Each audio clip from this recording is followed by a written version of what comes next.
Hello दोस्तों, नमस्कार। अब हम अपनी अगली तैयारी की तरफ चलते हैं। ठीक है, तो ये अगला क्वेश्चन देखते हैं।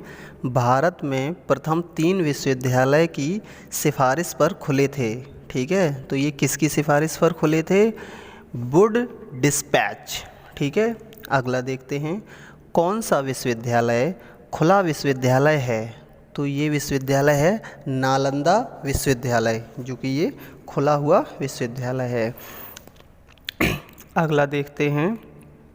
साहूजी महाराज कानपुर विश्वविद्यालय की स्थापना किस वर्ष हुई थी?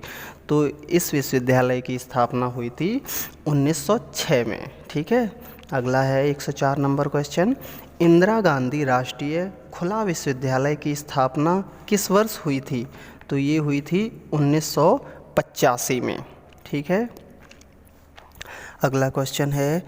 जिला शिक्षा एवं प्रशिक्षण संस्थान की स्थापना हुई थी। तो इसकी स्थापना हुई थी राष्ट्रीय शिक्षा नीति 1986 की स्तुति के अनुसार। ठीक है, अगला है। राज्य शैक्षिक अनुसंधान व प्रशिक्षण परिषद, यानी कि जो होता है ये SCERT की स्थापना हुई थी। तो ये हुई थी 1981 में। ठीक है, 1981 में इसकी स्थापना हुई थी। अब है अगला। डायट का उद्देश्य है। ठीक है, तो इसका उद्देश्य है प्रत्येक जिले में जिला प्रशिक्षण विद्यालय खोलना। प्रत्येक जिले में जिला प्रशिक्षण विद्यालय खोलना इसका उद्देश्य है। किसका? डाइट का। ठीक है, अगला देखते हैं। राष्ट्रीय मुक्त विद्यालय शिक्षा संस्थान, यानी कि NIOSI, नोइस का पूरा नाम क्या है? तो इसका पूरा नाम है राष्ट्रीय मुक्त विद्यालय। ठीक है, प्रश्न में ही उत्तर छिपा हुआ है इसका। ठीक है, राष्ट्रीय मुक्त विद्यालय। ठीक है, ये है NIOS। ठीक है, अगला देखते हैं। शैक्षिक अनुसंधान व प्रशिक्षण परिसर का प्रधान कार्यालय कहाँ है? तो इसका प्रधान कार्यालय है नई दिल्ली में। ठीक है, ये देखो अगला है 110 क्वेश्चन, बहुत ही महत्वपूर्ण और ये हम सभी को आना चाहिए जनरल नॉलेज की दृष्टि से भी। ठीक है, NCERT का गठन किस वर्ष को हुआ था? ठीक है, तो इसका गठन जो है वो हुआ था 1961 में। ठीक है, अगला क्वेश्चन भी बहुत महत्वपूर्ण है 111 नंबर। NCERT का पूरा नाम क्या है? तो इसका पूरा नाम देखते हैं हम।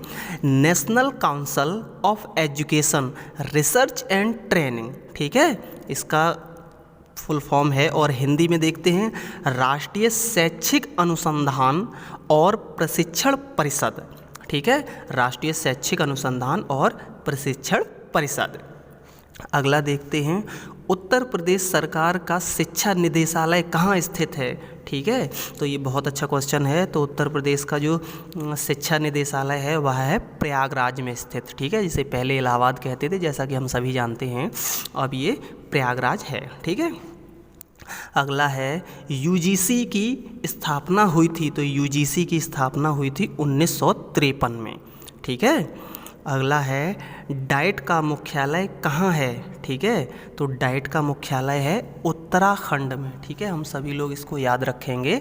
डाइट का मुख्यालय कहाँ है? तो डाइट का मुख्यालय है उत्तराखंड में। ठीक है, अगला देखते हैं।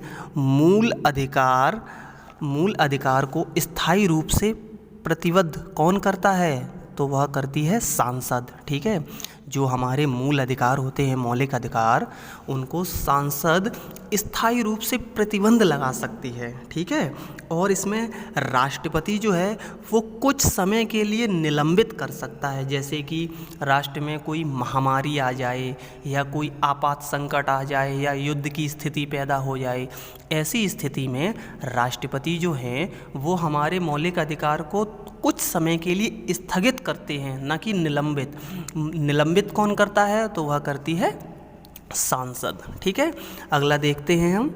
मूल अधिकार का रक्षक कौन है? तो वह मूल अधिकार का रक्षक सुप्रीम कोर्ट और हाई कोर्ट को कहते हैं। ठीक है, इसमें सुप्रीम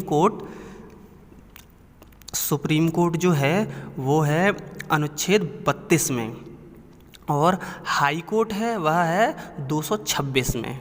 ठीक है, अगला देखते हैं हम। किसी राष्ट्र के विद्यालय उसके जीवन के अंग होते हैं, यह किसने कहा है? तो ये कहा है टीपी नन ने। एक ये व्यक्ति हैं, इन्होंने कहा है कि किसी राष्ट्र के विद्यालय उसके जीवन के अंग होते हैं, तो ये है टीपी नन। ठीक है, अगला है शिक्षा स्वयं जीवन है, शिक्षा स्वयं जीवन ही है। ठीक है, तो ये किसने कहा? ये कहा है जॉन डीवी महोदय ने। ठीक है, अब आगे हमने देखा भी था जॉन डीवी ने क्या क्या कहा है। ठीक है, तो इन्होंने ये भी कहा है। ठीक है, अगला देखते हैं, वह समाज जो किसी भौगोलिक क्षेत्र में रहता है एक समुदाय कहलाता है, यह किसने कहा? तो ये कहा है मेजर महोदय ने। ठीक है, इनका नाम है मेजर। ठीक है, नाम भी कुछ होगा आगे, मेजर होगा। ठीक है, तो मेजर आप लगा देंगे, सही हो जाएगा आपका। ठीक है, अगला देखते हैं हम, जीवन ही शिक्षा है, यह किसने कहा? यह रूसो ने कहा है। तो जीवन ही शिक्षा है, कैसा जीवन जी रहे हैं, तो ये मज़ा नहीं आया इस क्वेश्चन में। ठीक है, जीवन ही शिक्षा है, रूसो ने कहा है। ठीक है भाई, अगला देखते हैं, शिक्षा के प्रमुख आधार कौन से हैं? तो शिक्षा के प्रमुख आधार हैं मनोवैज्ञानिक आधार। ठीक है, जब हम शिक्षित होके अपने दिमाग से, अपने मन से नई नई बातें सोचते हैं, नए नए काम करते हैं, नए नए विचार लाते हैं, तो वही शिक्षा है।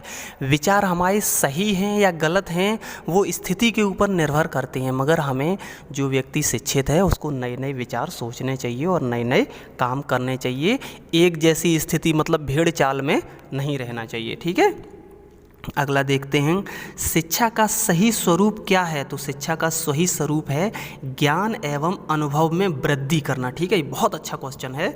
शिक्षा का सही स्वरूप है ज्ञान एवं अनुभव में वृद्धि करना। ठीक है, तो जो बच्चे रटते हैं ना, तो उसमें ना तो ज्ञान की वृद्धि हो रही है ना अनुभव की वृद्धि हो रही है, बस रटे ही जा रहे। तो आप रटना छोड़ दें और एक समझ के पढ़ना शुरू करें। ठीक है, अगला देखते हैं, आदर्श गृह का क्या अर्थ है? आदर्श जो घर होते हैं उनका अर्थ होता है जिसमें चरित्रवान माता पिता हों। ठीक है, तो आदर्श घर की यही पहचान होती है, उनके माता पिता बड़े स्वभावी और चरित्रवान होते हैं, जिनमें अच्छी आदतें होती हैं। और हम सभी जानते हैं अच्छी अच्छी आदतें कौन कौन सी होती हैं। बड़ों का सम्मान करना, और जो हमारी घर की बहू बेटियां हैं वो एक मतलब लिमिटेड पर्दे में रहें। ऐसा नहीं है कि एकदम लंबा सा घूंघट डाल लें, मतलब अगर ससुर हैं या कोई बाहरी व्यक्ति तो उसमें लिमिटेड पर्दे में रहें। ठीक है, और ज़्यादा छोटे जो हैं वो ज़्यादा ऊंची आवाज़ में बड़ों से बात ना करें, तू तड़ाक करके बात ना करें। ठीक है, यही चरित्रवान आदर्श होते हैं, आप सभी लोग जानते हैं। ठीक है, इतना बताने की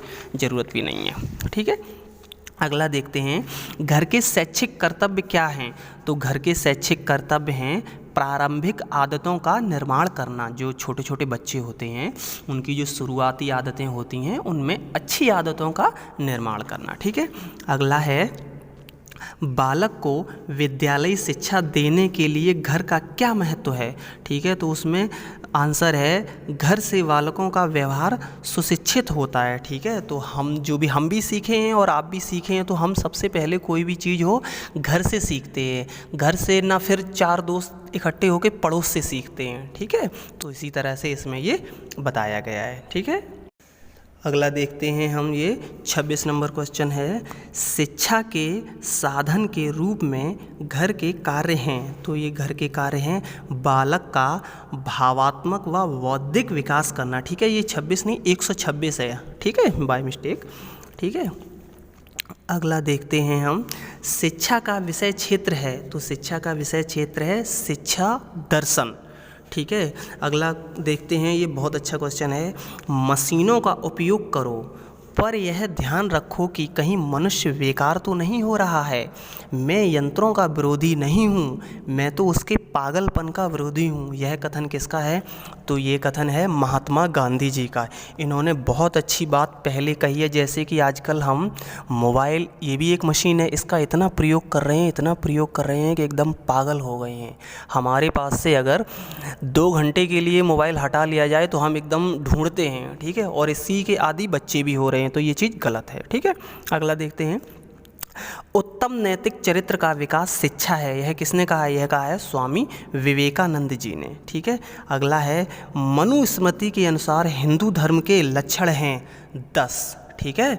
तो ये हमारे 130 क्वेश्चन कंप्लीट हुए, ठीक है। अब हम ऐसे ही आगे और देखते जाएंगे। तो दोस्तों आपसे रिक्वेस्ट है कि आप लोग सभी चैनल को सब्सक्राइब करें, वीडियो को लाइक करें, और अगर वीडियो अच्छा लगता है तो आप कमेंट में कुछ अपनी राय दें और अपने दोस्तों के साथ ज़रूर शेयर करें। ये क्वेश्चन बहुत अच्छे हैं और आपके जीवन में काम आएंगे, और इन्हीं क्वेश्चनों से आप BA first year first class pass हो जाएंगे। ठीक है जी, नमस्कार, धन्यवाद।